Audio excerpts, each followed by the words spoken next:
Oke, assalamualaikum warahmatullahi wabarakatuh. Terima kasih buat teman-teman sobat ngoceh semua yang sudah mau berkunjung lagi di channel kita, Email Box Official. Dan langsung saja di depan saya sudah ada bintang tamu, Bapak guru kita, belajar kita, Abdul Giasmo. Ya. Pak guru ini sebagai guru di zaman sekarang ini merasa capek atau tidak, Pak Guru? Kalau bicara soal capek ya, Nah, sebenarnya sebelum masa pandemi tetap juga merasa capek. Cuma kalau untuk masa pandemi ini capeknya itu 2 kali lipat. oh, 2 kali lipat karena dari kondisi, kemudian metode dari mengajar itu sendiri 2 kali lebih berat daripada yang tatap muka yang sehari-hari. yang normal ya? Yang normal. Oh, berarti Pak Guru lebih capek di zaman pandemi ini daripada sebelum pandemi ya? Meskipun tidak ada anak-anak di sekolah, tapi kan intensitas waktu kita untuk mengajar itu lebih banyak, ya, lebih bertambah daripada yang normal. Karena tidak bertatap muka itu sendiri. Iya. Seperti itu dia punya level dari capek itu. Baru Pak Guru, kalau macam dari Pak Guru sendiri, menurut Pak Guru daya serap dari siswa itu yang bisa Pak Guru pastikan dia lebih bagus yang mana, yang daring kah atau yang normal kayak dulu daya serapnya siswa? Untuk daya serap, apalagi SD, untuk siswa SD, seharusnya kan mereka itu harus yang didampingi, pendampingan semua dari kelas 1 sampai dengan kelas 6, itu butuh pendampingan. Nah, di masa pandemi ini, ya, daya serap daripada anak-anak itu kurang. Kenapa saya katakan kurang? Karena pemahaman materi yang diterima oleh anak-anak dibandingkan dengan tatap muka itu lebih sulit. Karena bahasa yang kan kita menggunakan bahasa tulisan kan langsung dikirim tugasnya lewat WA lah, lewat aplikasi pembelajaran seperti Classroom. Jadi memahami perintah yang ada di aplikasi tersebut mereka lebih sulit. Biasanya anak-anak itu kan harus dibuat seperti ini. Kerjakan dulu terlebih dahulu ini. Harus dia bertahap, dibimbing bertahap supaya mereka paham. Itu untuk ditatap muka. Tapi kalau daring kan tidak seperti itu. Yang menjadi pendamping mereka di rumah adalah orang tua. Orang tua, iya. Sedangkan yang kita ketahui bahwa kemampuan dari orang tua kan tua, tidak sama. Beda-beda. Juga kan bedalah dengan guru yang sehari-hari yang itu saja pekerjaan. Seperti itu. Terus bagian Pak Guru, kan di dalam satu kelas itu kan ada berapa siswa Pak Guru? 29. 29. Nah, di antara 29 siswa itu kan ada yang memang sebelum di masa pandemi ini kan orang ada yang menonjol kan? Iya. Nah, yang mau tanyakan itu, ada kan beberapa siswa yang butuh pendampingan, baik dia sebelum normal ini kan dari daya serap apa semua, biarpun tatap muka dia setengah mati mau terima DP daya serap. Nah, bagaimana cara Pak Guru mengatasi itu yang siswa-siswa itu? Apakah diundang langsung atau Pak Guru kunjungi ke rumah atau bagaimana? Nah, kami para guru sebelum kami memberlakukan atau menerapkan pembelajaran daring, mau tidak mau juga tetap harus menerapkan pembelajaran jarak jauh, ya, bukan daring. Maaf, sorry tadi saya salah. Ya, pembelajaran jarak jauh kami memutuskan harus berkonsultasi atau berdiskusi dulu dengan orang tua. Nah, itu namanya tes kognitif awal, ya. Tes non kognitif, kita harus bertanya dulu sama orang tua mau model pembelajaran yang seperti apa, mau daring atau mau luring. Nah, setelah itu ya kami sudah putuskan bahwa berapa orang yang mau daring, yang mau luring.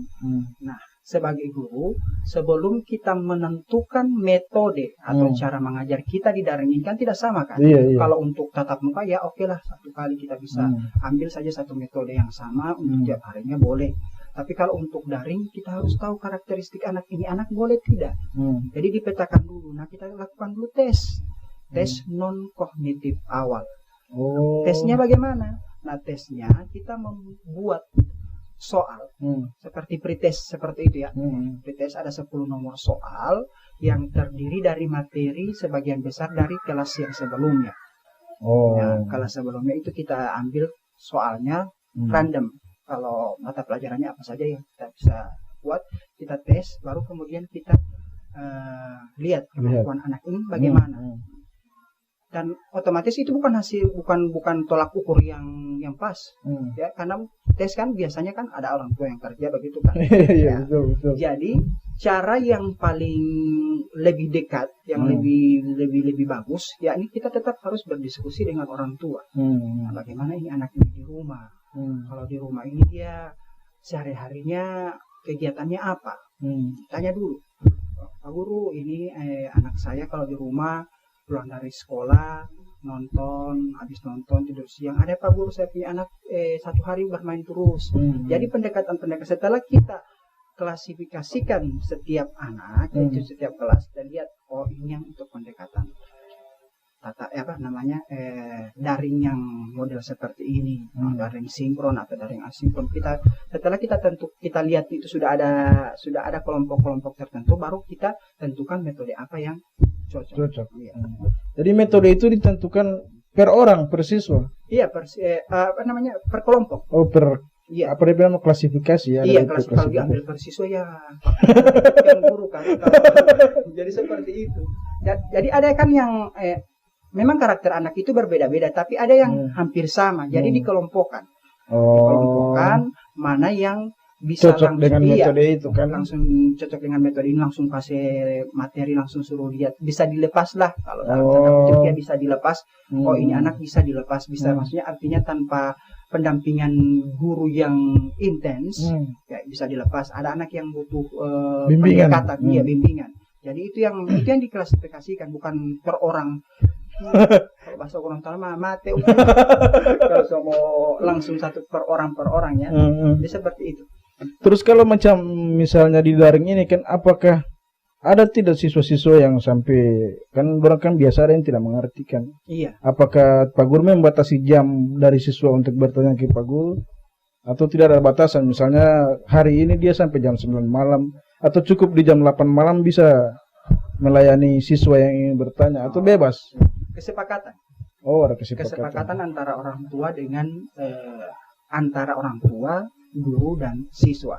Kan seperti yang ini kita ketahui bahwa orang tua itu kan pekerjaannya ada yang berbeda-beda kan. Ada yang harus jadi pegawai negeri kan, turun pagi pulang sore. Jadi seperti tadi itu yang kelompok-kelompok yang tadi itu anaknya mau belajar pada jam berapa, bisanya jam berapa. Jadi guru, makanya saya bilang 2 kali lebih capek daripada yang tatap muka. Karena ada yang orang tua yang, saya Pak tidak bisa dampingi anak saya kalau pagi. Kami orang tuanya tidak bisa karena tidak ada harus kerja. Jadi nanti jam begini. Jadi ada ada kesepakatan waktu kapan bisanya anak bisa menyelesaikan tugas itu, tapi harus di hari tersebut. Begitu. Iya. Jadi biar jam 8 malam dia bisa. Iya, bisa. Tergantung kesepakatan orang tua. Yang capek ya guru. Baru sekarang begini Pak Guru, kalau misalnya Pak Guru kasih soal, apakah Pak Guru bisa yakin anak-anak itu yang isi atau orang tua yang isi? Ya, mau tidak mau kita harus percaya. Kalau kita percaya, nah insya Allah hasilnya juga dari anak. Gitu. Iya. Kalau tidak, kan tadi kan saya katakan kan harus ada diskusi dengan orang tua. Jadi kita harus tolong Bu, biarkan dulu anaknya yang kerja. Kalau misalnya baru tidak bisa dibantu oleh orang tua. Nah kita membangun komitmen lah dengan orang tua. Kalau misalnya tidak ada komitmen dengan orang tua atau diskusi dengan orang tua, ya pasti itu jadi seperti yang tadi. Jadi begini Pak Guru, kalau anak posisikan anak sebagai orang tua lah. Kalau anak pulang kerja capek-capek, terus ada anak mau bertanya, ya otomatis tidak melayani, atau daripada dia mau bertanya menjelaskan susah, lebih bagus isi jong biar nanti salin. Nah, bagaimana cara Pak Guru bisa mau tahu ini anak ini betul-betul dia yang isi atau dari orang tua, atau metode apa yang Pak Guru mau pakai? Begitu. Agak sulit juga seperti itu karena kita tidak bertatap muka langsung dengan anak. Itu iya dia kan. Nah, seperti yang saya sudah katakan tadi, komitmen saja dengan orang Komitmen, tua. ya. Kalau misalnya kita punya komitmen dan orang tua dan kita membangun kepercayaan, dan anak itu kita tanamkan dengan sifat jujur, pasti hasil yang dikirimkan oleh anak itu adalah hasil pekerjaannya sendiri. Karena yang rugi adalah anak itu sendiri kan. Iya. Selama kurun waktu 6 bulan baru cuma ambil hasil pekerjaan orang lain kan, ilmunya tidak ada yang masuk ke dia, jadi itu yang sulit. Jadi Berarti sekarang pertanggungjawaban mengenai kemampuan siswa itu kan bukan cuma hanya di guru untuk sekarang. Iya. Jadi pertanggungjawabannya juga ada di orang tua Iya, sendiri. orang tua. Jadi harus ada piramida. Hmm. Ada piramida. Guru yang menjadi jembatan antara siswa dengan orang tua. Iya. Positifnya di daring ini orang tua dan siswa lebih dekat.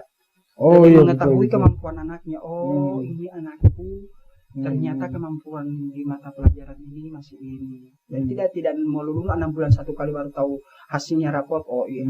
Kan rapot kan biasanya sudah tambah dengan nilai tugas, tapi ini kan dengan adanya pandemi ini nilai positifnya orang tua lebih dekat dengan anak. Itu saja yang penting. Oke lah Pak Guru, mungkin dari pembahasan mengenai lebih instan pelajaran itu terang sampingkan dulu Pak Guru. Iya. Ya. Terang mau masuk di secara umum dulu lah. Oke. Nah, di kehidupan sehari-hari kita ini kan, di Pak Guru setuju tidak kalau ada yang bilang bahwa tidak semua manusia itu semua manusia itu diciptakan sempurna dan tidak ada yang bodoh. Pak Guru setuju di situ? Iya, setuju di situ. Nah, alasannya Pak Guru sampai setuju apa kan? Ada kan orang-orang yang memang kelihatan tidak bisa menyerap, sampai sekarang pun ada yang tidak tahu baca. Itu bisa disebabkan apa itu Pak Guru, dari Pak Guru sendiri? Iya. Semua yang namanya manusia, dari dia baru lahir, ada yang mengalami proses. Nah, proses itu disebut dengan belajar.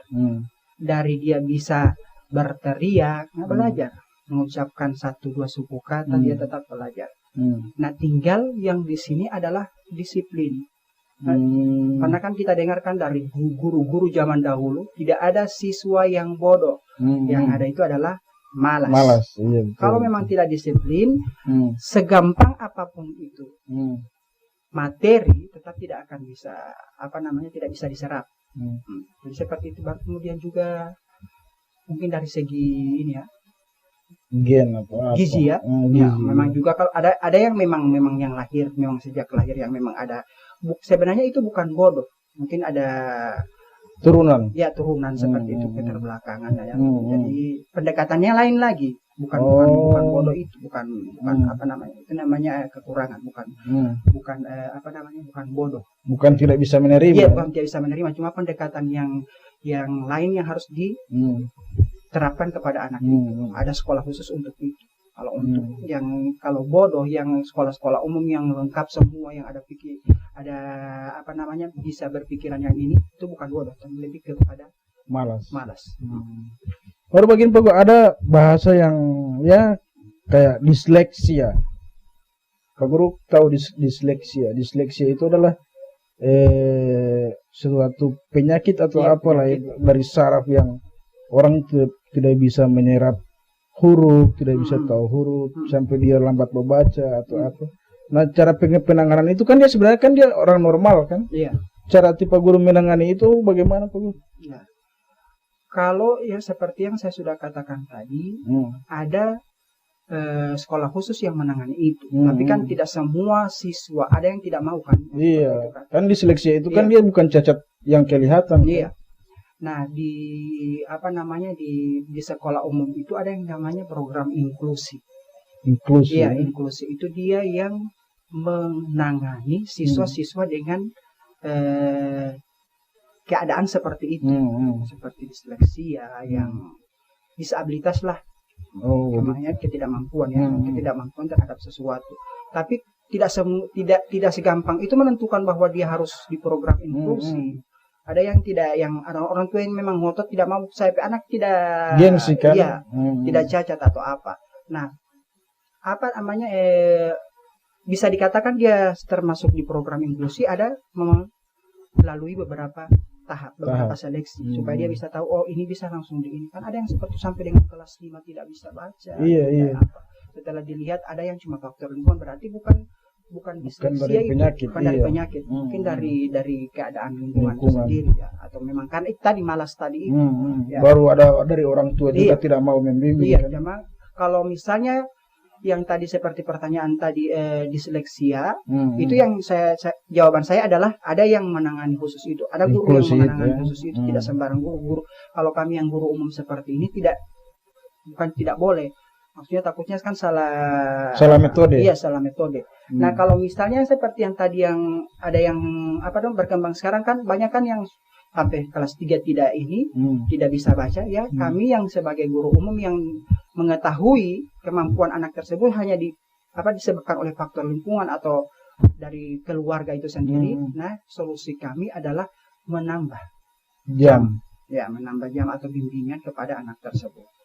Misalnya kalau pulangnya jam 11:30, kita ada tambahan waktu 1 jam untuk membimbing anak tersebut dalam pengetahuan yang menjadi kekurangan dari anak. Gitu. Iya. Oke Pak Guru, jadi terang langsung di konklusi Pak Guru. Berarti konklusi untuk sekarang ini, kesimpulannya di zaman sekarang ini pendidikan memang penting. Iya. Tapi dia harus berbarengan dengan guru dan orang tua, harus berjalan seiring bersama. Begitu Pak Guru ya? Iya. Jadi tidak boleh ada pembiaran dari orang tua, dari guru juga tidak boleh ada pembiaran. Iya. Jadi ada komunikasi lah supaya sama-sama kita bisa memantau perkembangan anak. Jadi jangan orang tua tidak boleh langsung memberikan tanggung jawab itu penuh kepada guru kan. Waktu guru dengan siswa di sekolah kan sedikit. Paling 4 jam 5 jam kalau tatap muka, yang selebihnya kan di rumah. Iya. Jadi harus ada komunikasi. Walaupun biar bukan pandemi, tetap guru juga tetap harus ada komunikasi dengan orang tua supaya bisa tahu sama-sama perkembangan anaknya sampai di mana. Supaya sama-sama kita antar anak ke kesuksesan. Betul. Oke, menarik Pak Guru. Jadi itu saja dulu Pak Guru. Saya mau tutup dulu. Buat teman-teman semua, jadi konklusinya macam tadi yang Pak Guru bilang, untuk pendidikan zaman sekarang jadi orang tua dan guru harus berjalan seiring bersama untuk menentukan kesuksesan dari anak Anda sendiri.